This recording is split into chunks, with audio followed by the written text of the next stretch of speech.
Bismillahirrahmanirrahim. Assalamualaikum warahmatullahi wabarakatuh. Alhamdulillahi ala ihsani wa syukru lahu ala taufiqihi wa amtinani. Asyhadu an la ilaha illallah wahdahu la syarika lahu ta'ziman li sya'ni. Wa asyhadu anna Muhammadan abduhu wa rasuluhu ila ridwani. Allahumma salli alaihi wa ala alihi wa ashabihi wa ikhwani. Hadirin hadirat yang dirahmati Allah Subhanahu wa taala, pada kesempatan kali ini kita akan menyampaikan kajian tematik yang berjudul impian seseorang ketika nyawanya telah di kerongkongan, ya. Impian seorang ketika nyawanya telah di kerongkongan. Yang sebagaimana Allah Subhanahu wa taala sebutkan di akhir surat Al-Munafiqun, ya, tentang seorang akan meninggal dunia ketika malaikat maut sudah di hadapannya, kemudian dia ingin ditunda kematian sebentar agar bisa melaksanakan suatu amal soleh yang sangat agung, yaitu bersedekah. Allah berfirman dalam surat Al-Munafiqun, ya ayyuhalladzina amanu la tulhikum amwalukum wala auladukum an dzikrillah.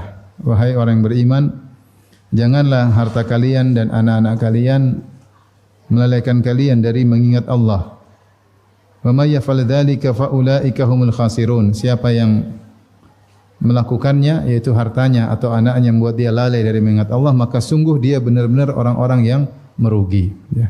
Sungguh dia benar-benar orang yang merugi. Seakan-akan tidak ada yang merugi kecuali orang seperti ini, yang hartanya yang seharusnya membuat dia semakin tinggi di hadapan Allah, malah justru membuat dia lalai dari Allah Subhanahu wa taala. Wa anfiqu mimma razaqnakum min qabli ay ya'tiya ahadakumul maut. Infakkanlah sebagian dari harta kalian sebelum datang kepada salah seorang dari kalian kematian, yaitu malaikat maut di hadapannya. Fayaqula rabbi laula akhartani ila ajalin qarib. Maka lalu dia berkata, ya Rabbku, tundalah kematianku barang sedikit saja. Ajalin qarib itu sebentar aja, 5 menit, 10 menit. Buat apa? Fa asaddaqa wa akum minas salihin, agar aku bisa bersedekah dan aku menjadi orang-orang yang saleh. Lalu Allah berfirman, wa la yu'akhirallahu nafsan idza jaa ajaluha. Sungguh Allah tidak akan menunda dicabutnya nyawa seseorang, ajalnya tidak akan ditunda sedikit pun jika telah tiba. Wallahu khabirum bima ta'malun. Sungguhnya Allah Maha khabir, Maha mengetahui dengan detail apa yang kalian lakukan. Di ayat ini Allah jelaskan tentang kondisi seorang yang maut sudah di hadapan matanya. Kita tahu bahwasanya seorang ketika akan meninggalkan dunia ini, dia mengalami beberapa kondisi, di antaranya yang disebut dengan sakaratul maut, yang kedua disebut al-ihtidar, dan yang ketiga yaitu al-maut, kematian. Adapun sakaratul maut adalah kondisi kesulitan, kepayahan yang dia alami menjelang kematian, namun dia masih bisa berbicara, dia masih bisa mungkin berzikir, masih beramal saleh ketika itu masih bisa. Kondisi kedua, ya, dia masih bisa bertobat, sakaratul maut masih bisa, ya, amal dia masih dianggap. Kondisi kedua ketika sudah ihtidar. Ihtidar itu malaikat maut sudah di depan dia, tinggal mencabut dan sudah mulai proses pencabutan ruhnya. Atau disebut juga dengan hal al-mu'ayanah, kondisi melihat. Maka dalam kondisi ini maka amal soleh apapun tidak akan diterima karena nyawa sudah mulai dicabut. Disebut dengan al-ihtidar, nyawa mulai dicabut. Seperti Fir'aun ketika sudah melihat malaikat maut maka dia bertobat, ya. Ketika adrakahul gharaq, ketika dia akan tenggelam, dia berkata qala amantu annahu la ilaha illalladzi amanat bihi banu Israil. Aku beriman tidak ada yang berhak disembah kecuali hanya Allah. Wa ana minal muslimin, dan aku termasuk orang Islam. Maka Allah mengatakan, al-ana wa qad asaita qablu wa kunta minal mufsidin. Sekarang baru kau sadar wahai Fir'aun, sebelumnya kau melakukan kerusakan. Dia mengucapkan la ilaha illallah, tidak diterima tobatnya. Kenapa? Karena sudah maut dia lihat di hadapan matanya, mu'ayanah, dia melihat kematian. Kemudian juga seperti dalam ayat ini, ya, dia sudah mau mati, maka dia ingin ditunda kematiannya. Nabi juga bersabda, innallaha yaqbalu taubatal abdi ma lam yugharghir. Allah menerima taubat seorang hamba sebelum nyawanya di kerongkongan. Ini namanya ihtidar. nyawa sudah mau keluar. Kalau nyawa sudah keluar dari tubuh namanya al-maut, kematian. Kalau nyawa sudah keluar dari tubuh disebut dengan apa? Kematian. Nah, ketika nyawa dalam proses dicabut, maka orang ini yang mau dicabut nyawanya berangan-angan, dia minta untuk ditunda sebentar. Namun kita tidak melihat perkataannya tersebut. Ya.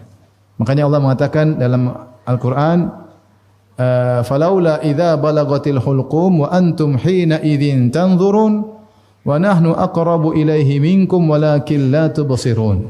Kata Allah, ketika roh sudah sampai di kerongkongan, wa antum hina idzin tanzurun, ketika itu kalian, ini ada orang mau mati di atas tempat tidur, nyawa sudah di kerongkongan, kita enggak lihat datangnya malaikat maut ingin mencabut nyawanya. Kalian yang hadir di situ tidak melihat. Falaula idza balagatil hulqum wa antum hina idzin tanzurun, ketika itu kalian sedang melihat orang tersebut. Wa nahnu aqrabu ilaihi minkum walakin la tubsirun, kami lebih dekat kepada orang tersebut daripada kalian para pengunjung, para penjenguk, akan tapi kalian tidak melihat kami. Itu malaikat tidak terlihat. Sesungguhnya orang ini ketika akan dicabut nyawanya dia berbicara, tapi kita enggak lihat dia berbicara. Dia mengatakan, "Fayaqula rabbi laula akhartani ila ajalin qarib." Ya Rabbku, tundalah kematianku barang sebentar. Barang sebentar, cuma 5 menit, 10 menit, sebentar aja. Apa yang ingin dia lakukan dengan waktu yang sebentar tersebut? Dia ingin fa'as-saddaqa, dia ingin bersedekah. Para ulama khilaf tentang kenapa orang ini ketika dia akan mau meninggal dunia, dia berangan-angan ingin sedekah. Dia tidak bilang saya ingin salat, saya ingin puasa, saya ingin, tapi dia ingin sedekah. Kenapa? Ya. Ada yang mengatakan karena dia tidak ingin seperti orang-orang munafik yang punya harta tapi pelit.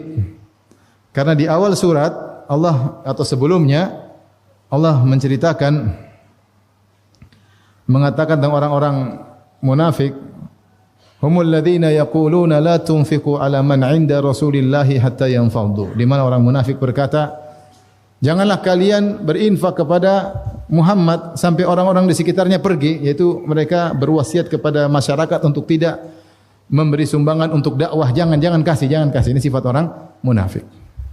Sehingga dia ingin tidak seperti orang-orang munafik. Demikian juga dalam surat At-Taubah ayat 67 Allah sebutkan ciri-ciri orang munafik. Kata Allah, al munafiquna wal munafiqatu ba'dhuhum min ba'd. Orang-orang munafik laki-laki dan perempuan sebagian yang lain adalah dengan yang lain adalah sama.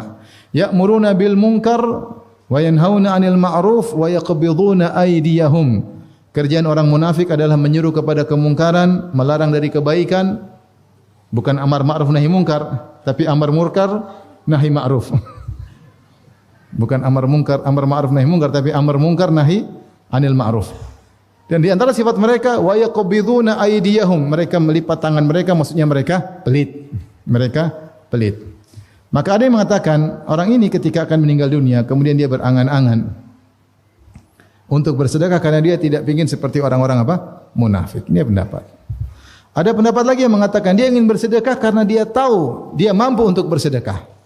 Ya, tentu kalau orang mungkin hartanya banyak, dia ingin apa? Ingin sedekah. Ya, ingin sedekah. Amal spesial yang tidak bisa dilakukan oleh banyak orang. Siapa yang bisa kuat bersedekah? Orang yang punya apa?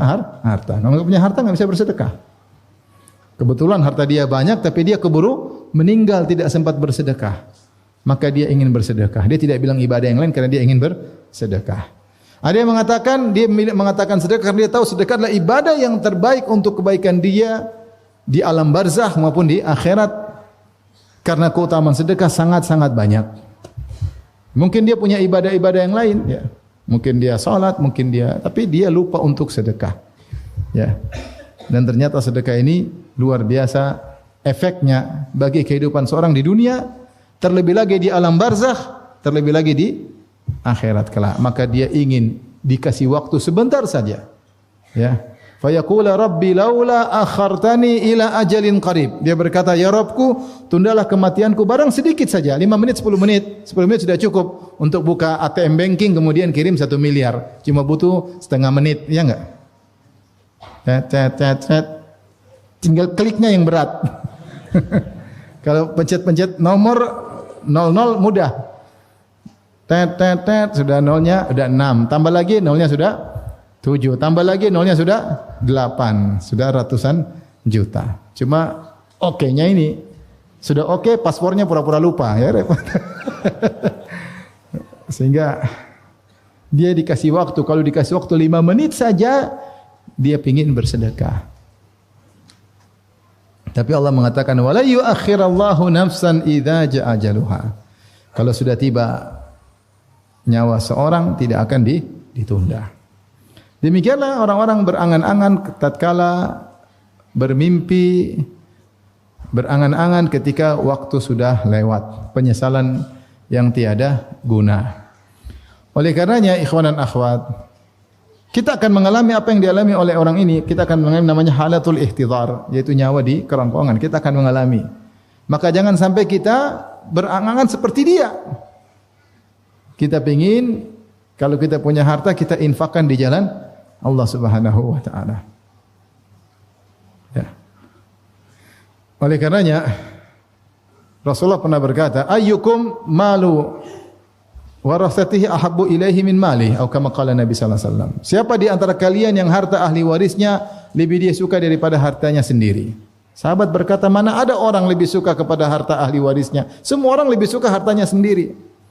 Ahli waris saya siapa? Kalau saya meninggal, ahli waris saya itu istri saya, anak saya. Ya. Orang tua saya sudah meninggal, jadi tinggal anak sama istri saya. Ya. Kalau ternyata anak sudah besar, sudah berkeluarga, sudah... Ya. Mana lebih saya suka? Saya punya harta sendiri atau harta anak saya, harta istri saya? Lebih enak punya harta sendiri. Kita harta anak saja kalau kita minta enggak enak, ya enggak? Taruh anak kita kaya, kita minta-minta kan enggak. Coba kalau harta sendiri kan terserah kita. Apalagi istri minta-minta, aduh malu-maluin. Ya. Meskipun istri kita kaya, kita minta enggak enak, harga diri dong. Anak kita kaya, kita minta juga enggak enak. Itu ahli waris kita. Kalau dia punya harta, mana lebih suka? Harta dia atau harta kita sendiri? Lebih enak harta kita sendiri. Maka Nabi membuat agar seorang berfikir, kalau kau lebih suka hartamu, mumpung lagi di tanganmu, maka gunakanlah untuk kemaslahatanmu yang paling utama, untuk dunia maupun akhiratmu. Karena kalau kau pelit-pelit, kau tidak sumbangkan di jalan Allah, begitu kau meninggal, ini harta lari ke ahli warismu. Kalau lari ke ahli warismu, seandainya ahli warismu yang bersedekah, dia yang dapat pahala, bukan kamu. Yang dapat pahala dia, bukan kamu. Maka seorang kalau sudah memenuhi kewajibannya untuk anak istrinya, hendaknya dia memikirkan tentang akhirat dia, tentang alam barzah dia. Ya. Nabi berkata, yaqulu ibnu Adam mali mali. Wa ma maluka ya ibnu Adam illa ma akalta fa afnait wa ma labista fa ablait wa ma tasaddaqta fa amdait. Hartamu cuma yang kau makan, itulah hartamu sungguhnya. Kau makan selesai. Yang kau pakai itu hartamu, baju kau pakai, motor kau pakai itu hartamu sungguhnya. Sama yang kau sedekahkan kau bawa di dalam alam kubur. Sama yang kau sedekahkan itu yang akan berjalan dalam alam kuburmu sampai hari kebangkitan, sampai hari kiamat. Sisanya itu bukan hartamu. Baik, kau punya uang banyak, punya uang 1 triliun, yang kau makan cuma tahu goreng, ayam goreng, itu yang kau makan. Itulah hartamu. Yang lain yang bukan kau makan bukan hartamu. Kau punya mobil 100 karena kau punya rental mobil. Yang kau pakai itulah hartamu, yang lain kau tidak pakai. Sesungguhnya kau tidak menikmati itu semua, yang kau nikmati yang kau pakai. Iya enggak? Rumahmu 10, yang kau pakai 1, itulah rumahmu sesungguhnya. Karena yang lainnya kau tidak pakai. Tetapi kalau kau infakkan di jalan Allah, maka semuanya akan kau pakai. Di alam barzakh maupun di mana di akhirat. Maka seorang selain dia memikirkan kesejahteraannya di dunia, hendaknya dia berfikir kesejahteraannya di alam barzakh, apalagi di akhirat. Ya. Pada kesempatan kali ini, ya kita akan bahas tentang keutamaan sedekah. Ya. Makanya ketika Rasulullah SAW menyuruh Aisyah untuk membagi-bagikan kambing yang disembelih oleh Nabi SAW, Rasulullah suruh bagi-bagi. Setelah itu Rasulullah SAW bertanya, ma baqiya minha? masih adakah yang tersisa? Kata Aisyah radhiyallahu anha, dari daging kambing tersebut, ma baqiya minha illa katifaha. Semuanya sudah saya tidak tersisa kecuali tinggal pundak kambing, saya belum bagikan. Ini yang tersisa. Nabi kemudian mengatakan kepada Aisyah radhiyallahu anha, baqiya kulluha illa katifaha. Justru yang tersisa, ya, semuanya tersisa di akhirat. Justru yang belum dibagi itulah yang tidak tersisa di akhirat. Itu yang akan sirna. Ya. Semua yang dibagi justru itu yang tidak sirna. Yang tidak dibagi itulah yang sirna, tidak ada faedahnya. Oleh karenanya harta yang kita infakkan di jalan Allah itulah yang tersisa buat kita dunia dan akhirat. Bukankah Rasulullah SAW bersabda, yatba'ul mayit salas, bahwasanya mayat diikuti oleh 3 perkara. Ahluhu wa maluhu wa amaluhu, diikuti oleh istri, keluarganya, anak istrinya, diikuti oleh hartanya, yaitu budak-budaknya, mungkin mobilnya ikut ngantar, ya.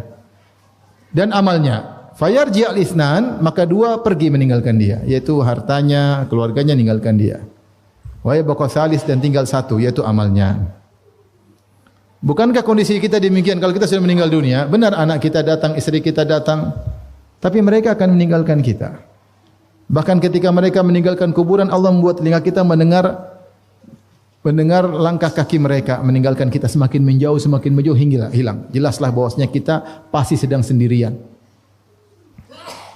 Istri yang kita cintai yang katanya hidup semati, ternyata tidak. Sehidup semati katanya. Sehidup semati, bukan sehidup semati. Saya hidup kamu mati maksudnya. Sehidup semati. Tidak ada istri bilang saya juga mau dikubur bersama kamu. Omong kosong. Akhirnya kita meninggal, mungkin saja dia kawin lagi, mungkin. Kemudian mobil kita yang kita beli dipakai sama laki-laki yang baru.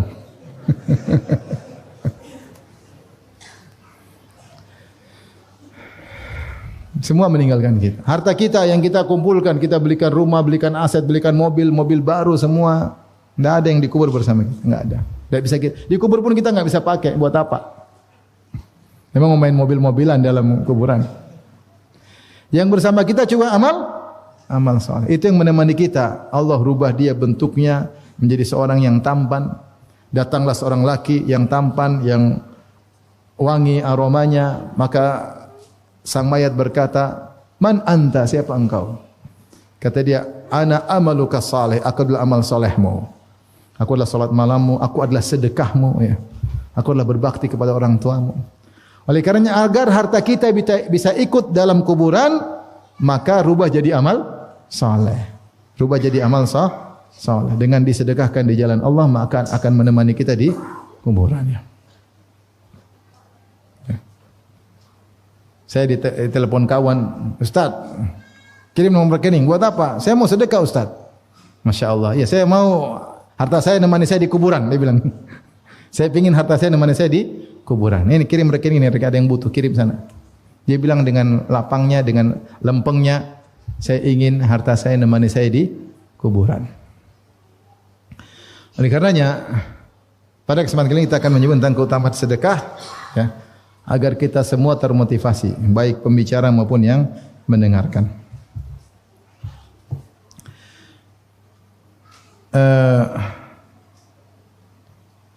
Keutamaan sedekah sangat banyak, ya.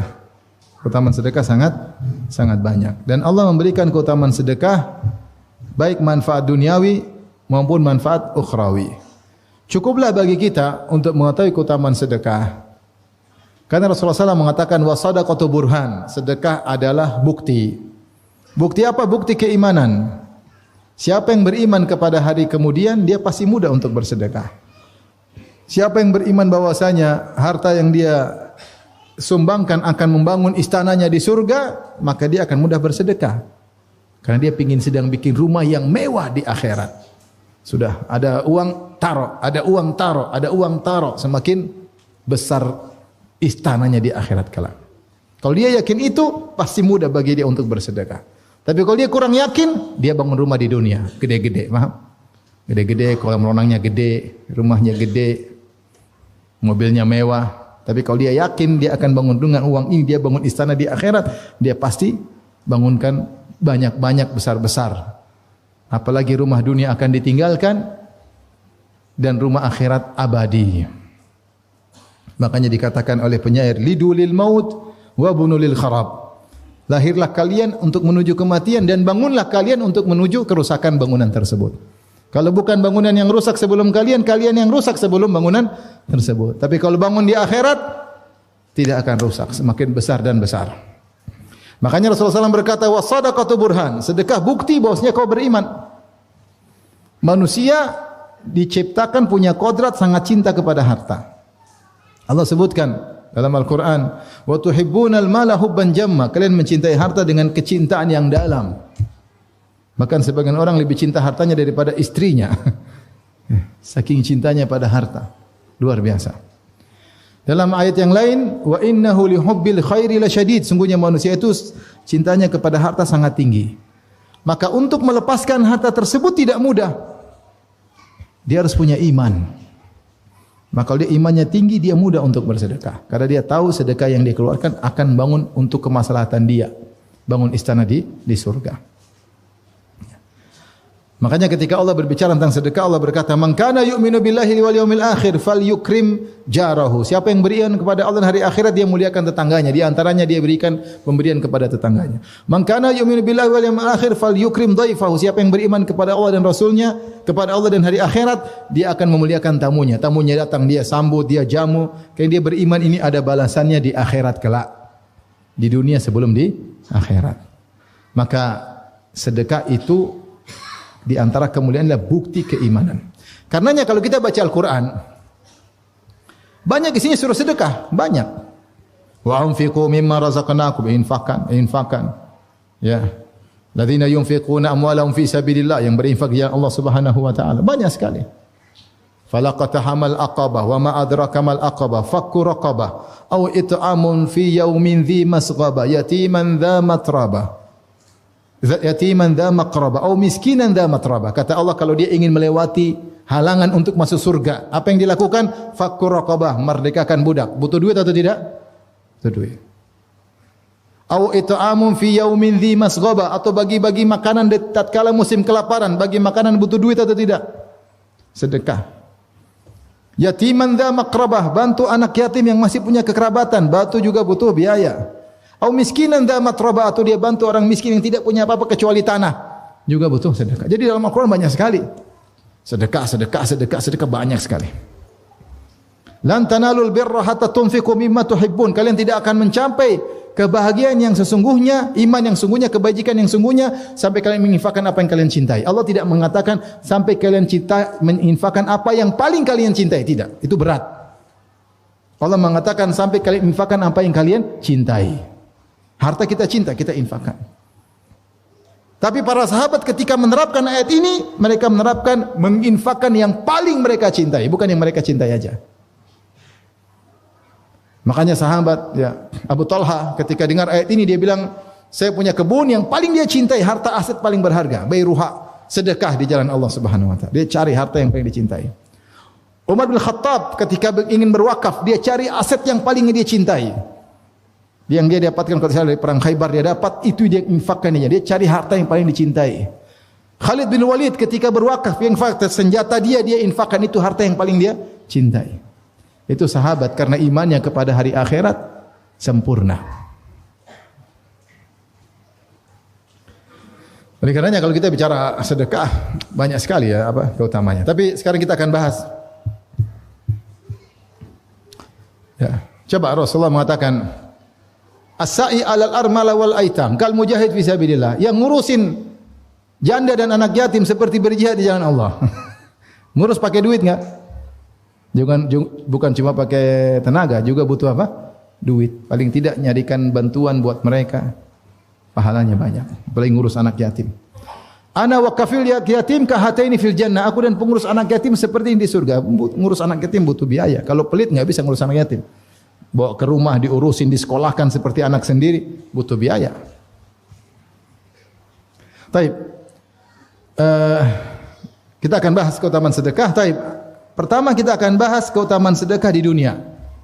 Apa sih keutamaan sedekah di dunia? Di antara kehebatan sedekah, Allah berikan keutamanya di dunia sebelum di akhirat.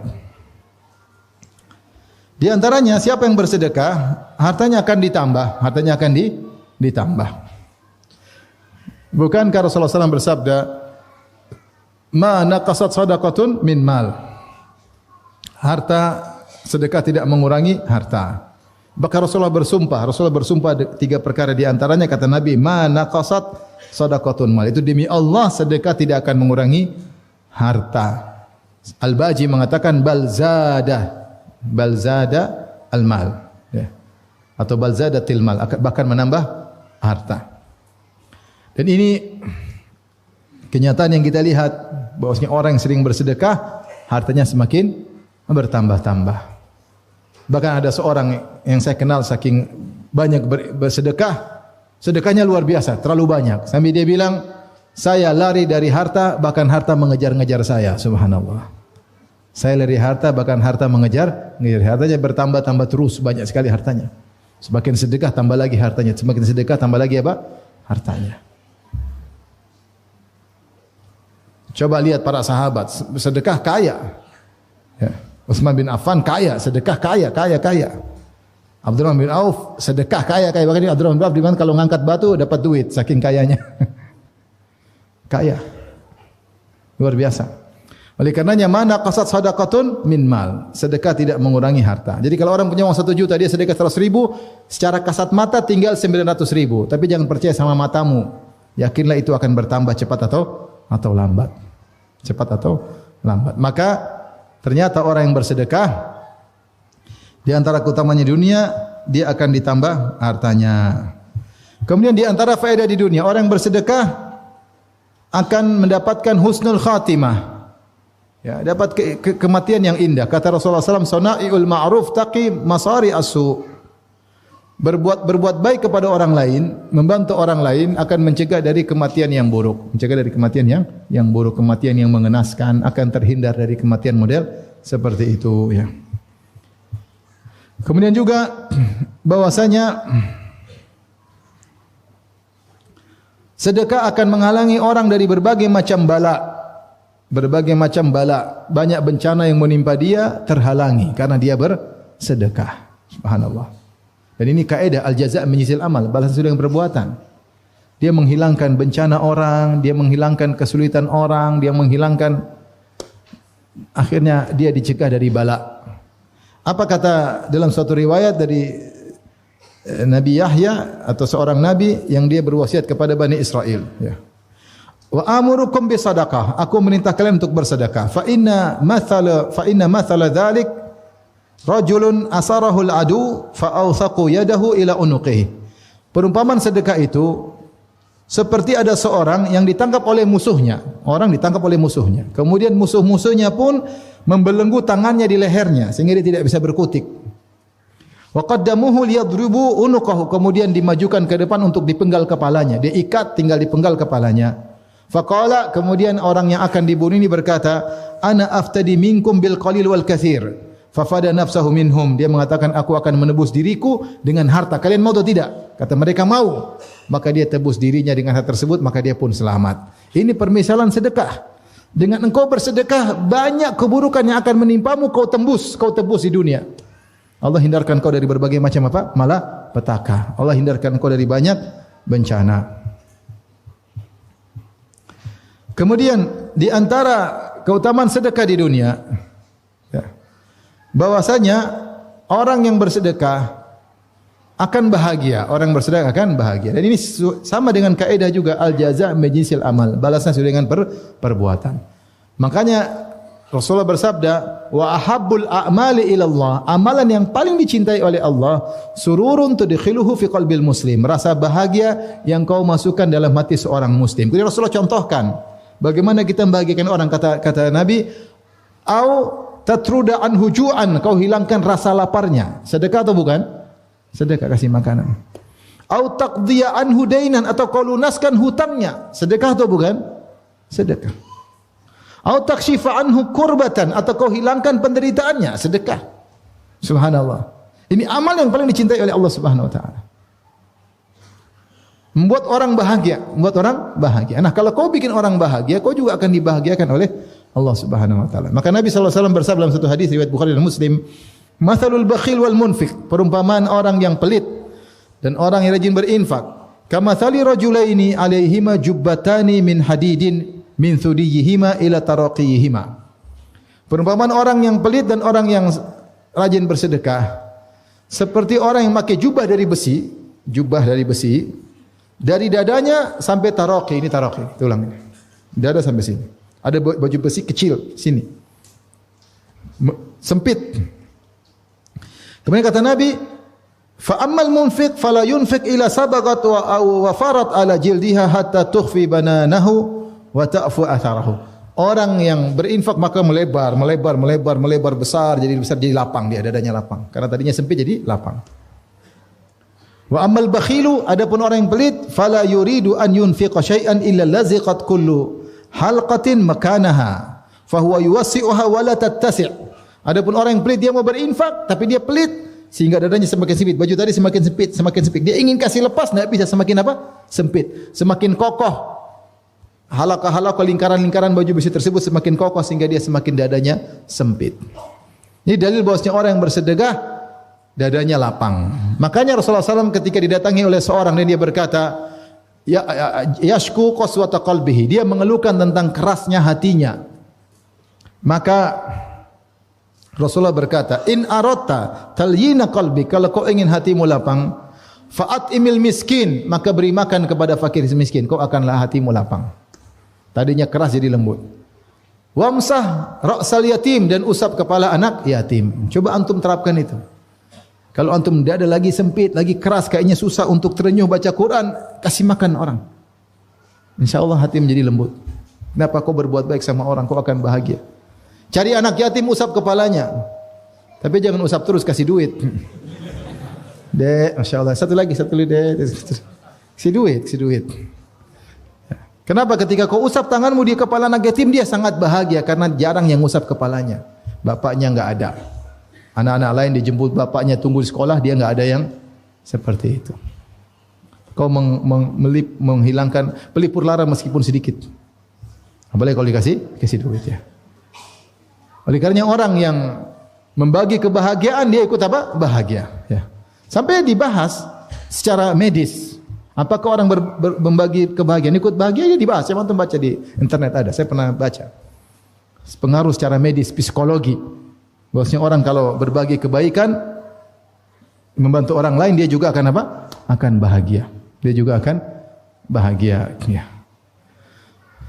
Maka siapa yang tidak ingin dadanya lapang? Makanya Nabi Musa alaihissalam ketika berdoa, doa yang pertama dia mintalah dada yang lapang. Rabbi shrahli sadri wa yassirli amri. Baru dia bilang, ya Allah, mudahkan urusanku. Kalau urusan susah tapi dada lapang, nyaman, tidak apa-apa. Sulit tapi dada lapang. Tapi urusan mudah, dada enggak lapang, sakit hati. Padahal mudah tapi dia merasa berat. Kenapa? Dadanya sempit. Makanya di antara nikmat yang Allah berikan kepada Nabi, alam nashrah laka sadrak. Bukankah kami telah membuat dadamu apa? Lapang. Oleh karena siapa yang ingin dadanya lapang? Sedekah. Ikhlas karena Allah. Tidak ingin pujian sama sekali. Tidak ingin sanjungan sama sekali. Tidak ingin balasan sama sekali. Benar-benar murni karena Allah. Maka dia akan mendapatkan keutamaan sedekah. Ya. Di antaranya dadanya menjadi lapang. Di antaranya juga bahwasanya sedekah bisa menyembuhkan penyakit. Jika seorang bersedekah ingin penyakitnya sembuh, boleh. Dalam hadis yang dihasankan oleh Syekh Albani rahimahullah, Rasulullah SAW bersabda, "Dawu mardhakum bis sadaqah." Sembuhkanlah orang-orang sakit di antara kalian dengan bersedekah. Ya. Saya dulu pernah ada kawan dari Madinah nitip uang untuk bangun sumbangkan karena ada kakaknya atau saudaranya sakit, pingin sembuh. Sumbangkan. Ya. Pingin sembuh. Ya. Disebutkan, ya, Ibnu Mubarak, ada seorang bertanya kepada Ibnu Mubarak, an kurhatin kharajat fi rukbatihi mundu sab'i sinin. Ada luka keluar di lututnya, luka tidak sembuh-sembuh sudah 7 tahun.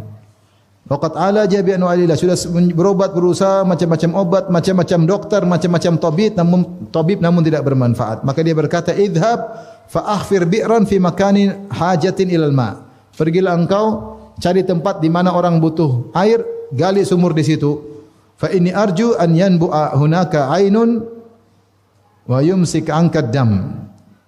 Saya berharap di situ ada mata air yang keluar, kemudian darahmu akan berhenti, tidak keluar lagi lukamu. Fa fa'ala ar-rajul fa bari'a, maka dia pun lakukan dan akhirnya sembuh. Baik, kita akan bahas secara singkat tentang keutamaan sedekah di akhirat. Yang pertama tadi, sedekah harta kalau disedekahkan akan menjadi amal soleh yang menemani di alam barzakh. Semakin banyak sedekah maka semakin indah amal yang menemani tersebut, ya.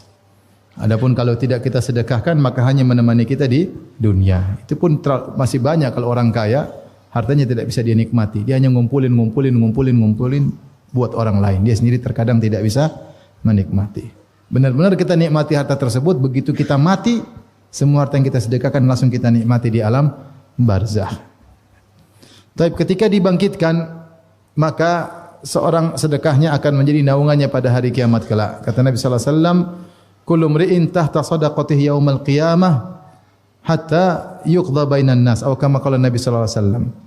Seluruh masing-masing orang di bawah naungan sedekahnya sampai selesai persidangan Allah Subhanahu wa taala.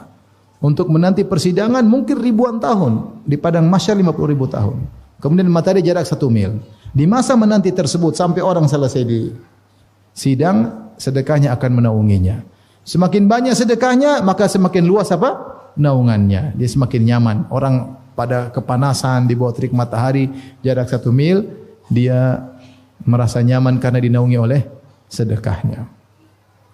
Kemudian sedekahnya akan menghalangi dia dari neraka jahanam. Kata Nabi sallallahu alaihi wasallam, fattaqun nara walau bisyikki tamrah. Hindarkanlah dirimu dari neraka meskipun bersedekah hanya sepenggal korma. Kalau kau tidak punya harta kecuali 1 butir korma, sedekah sepenggalnya. Makanya ketika Nabi SAW mengatakan kepada para wanita,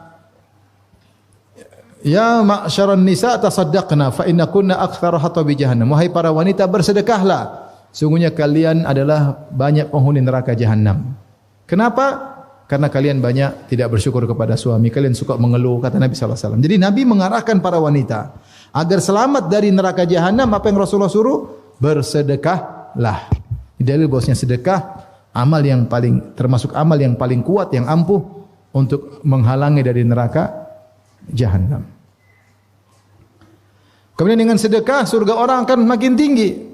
Allah berfirman, "Mathalul ladzina yunfiquna amwalahum fi sabilillahi kamathali habbatin ambatat sab'a sanabila fi kulli sumbilatin mi'atu habbah.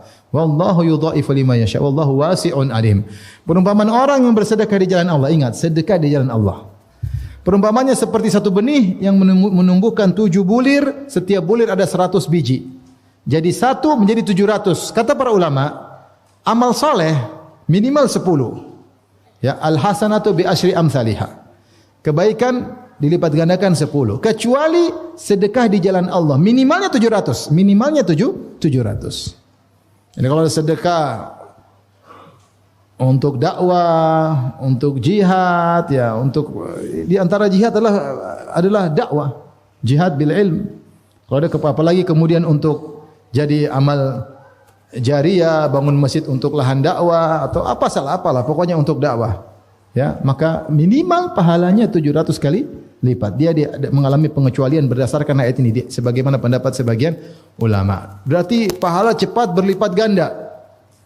Maka otomatis menjadikan surganya tinggi, ya. Oleh karenanya, ikhwan dan akhwat yang dirahmati Allah Subhanahu wa taala,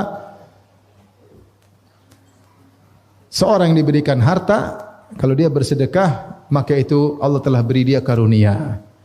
Makanya Rasulullah SAW mengatakan, la hasada illa fitnatain. Tidak ada hasad kecuali kepada 2 orang. Yaitu janganlah kau iri kecuali pada 2 orang saja.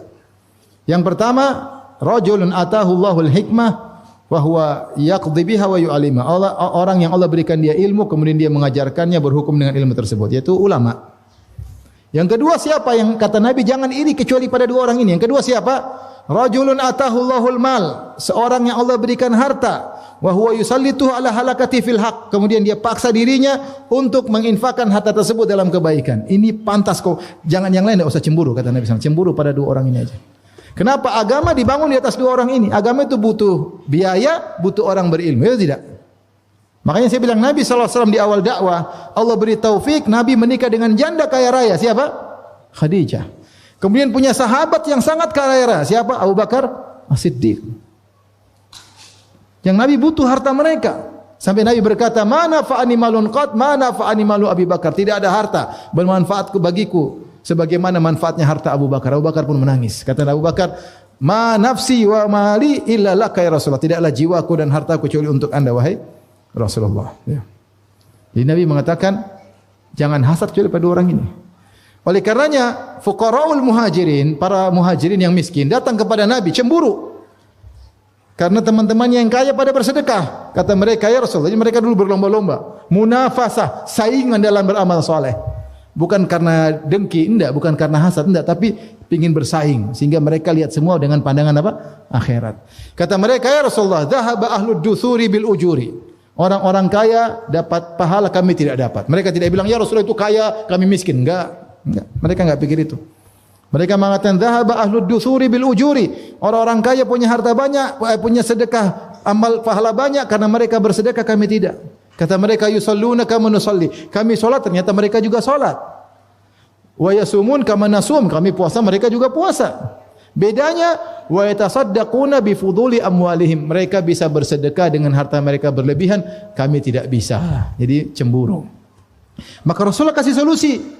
Supaya kalian bisa menyaingi orang kaya, ada sedekah bentuk lain, bukan sedekah harta. Sedekah dengan bentuk lain. Inna fi kulli tahlilatin sadaqah. La ilaha illallah, sedekah. Wa tasbiha, wa kulli tasbihatin sadaqah. Bilang subhanallah, sedekah. Takbiratin sedekah. Allahu akbar, sedekah. Wa ta'dilu balal itsnain, sedekah. Ada orang berhukum kepada engkau hukum dengan dalil, itu sedekah. Wa tu'inur rajul ala dabbatihi au tahmilu mata'u 'alaiha. Kau bantu orang supaya bisa naik di atas kudanya, di atas ontanya, atau kau bantu angkat barangnya. Seperti mungkin ada sekarang ada orang angkat barang kita bantu, itu juga apa? Sedekah. Sampai Rasulullah mengatakan tabassumuka fi wajhi akhika sedekah, senyum kepada saudaramu sedekah. Oh, para orang miskin semangat. Kita punya sedekah model lain nih. Ternyata orang kaya juga dengar. Mereka juga tasbih. Datang lagi yang miskin-miskin, ya Rasulullah, mereka dengar. Dan mereka juga lakukan. Bagaimana nih ya Rasulullah? Tidak ada solusi lain. Kata Rasulullah, "Dzalika fadlullah yu'tihi may yasha." Sudah, itu karunia Allah sama mereka. Sudahlah, mau diapain? Gampangannya demikian. Oleh karena kalau orang diberi rizki kemudian dia bersedekah, kesempatan bagi dia untuk naik. Makanya Allah mengatakan, siapa ya, wa may yaf'al dzalika fa ulaika humul khasirun. Siapa yang ternyata hartanya membuat dia lalai dari Allah, sungguh mereka itu orang yang merugi. Seakan-akan tidak ada orang yang rugi kecuali mereka. Kenapa? Harta itu sebenarnya bisa untuk meningkatkan derajat di sisi Allah, bisa bangun istana setinggi-tingginya, sehebat-hebatnya, semegah-megahnya, bisa punya bidadari secantik-cantiknya. Ternyata dia tidak lakukan.